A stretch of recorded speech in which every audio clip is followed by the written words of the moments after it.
వక్ఫ్ board పైన కేంద్ర government ఒక మంచి బిల్ తీసుకొని వచ్చినారు.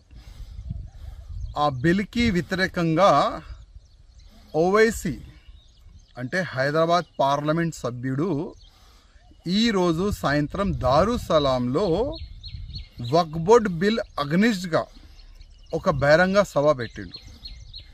ఆ బహిరంగ సభ ఎందుకు పెట్టిండంటే జనాల్ని ఏ విధంగా రెచ్చగొట్టాలి అదే ఆయన ప్లాన్ ఉంటుంది. నేను ఓవైసీకి ఒక మాట అడగాలనుకుంటున్నా. ఇవాళ నువ్వు సభ పెట్టినావు కదా, నీలో దమ్ ఉంటే నిజం చెప్పనికి ప్రయత్నం చేయి. తెలుసు నువ్వు నిజం చెప్పవని. నీ అయ్యా కానీ, నువ్వు కానీ, నీ తమ్ముడు కానీ, నీ ఎమ్మెల్యేస్ కానీ, నీ కార్పొరేటర్ కానీ వక్ఫ్ బోర్డు పైన ఒక మంచి బిల్ వచ్చింది, దీనికి మనం సపోర్ట్ చేయాలి, అది ఎప్పుడు చెప్పరు. దీనికి అగ్నిస్టే చెప్తారు మీరు. ఎందుకంటే వక్ఫ్ బోర్డు ల్యాండ్ని అమ్మిపించిన మీరే, వక్ఫ్ బోర్డు ల్యాండ్ని కబ్జా చేసినారు మీరే, వక్ఫ్ బోర్డు ల్యాండ్ని తక్కువ డబ్బుల్లో రెంట్కి తీసుకున్న మీరే.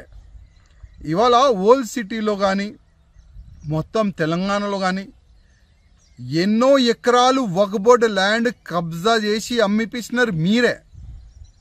అప్పుడు మీకు యాద్ రాలేదా?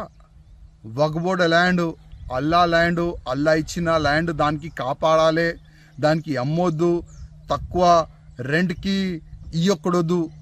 అప్పుడు యాద్ రాలేదా?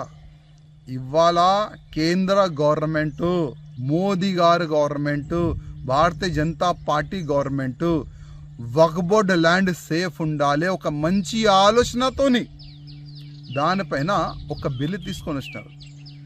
ఇవాళ వక్ఫ్ బోర్డు దగ్గర 9,50,000 ఎకరాలు ల్యాండ్ ఉన్నది.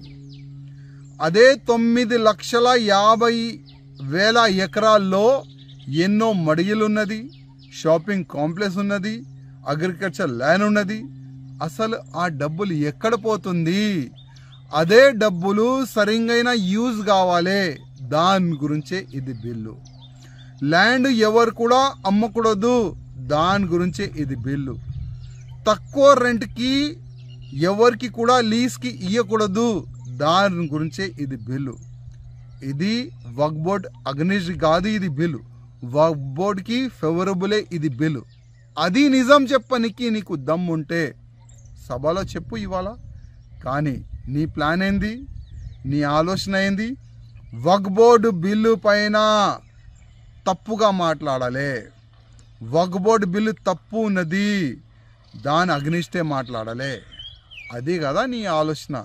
కానీ ఒక్క మాట యాద పెట్టుకో, యావత్ భారతదేశం ముస్లిమోలు ఇవాళ మేలుకోవాలి, సమయం ఉన్నది. ఇది చాలా తప్పు చేస్తున్నారు ఈ ఓవైసీ. రెచ్చగొట్టడానికి ఇవాళ ఈ బహిరంగ సభ ఆయన పెట్టిండు. ఆయన మాటల్లో ముస్లిమోలు వస్తే మీకే నష్టం, యాద పెట్టుకోండి. ఎందుకంటే కేంద్రం భయపడదు. బంగాల్లో మీరు ఇంత దౌర్జన్యం చేస్తున్నారు, హిందువుల్ని చంపుతున్నారు, కేంద్రం భయపడలే.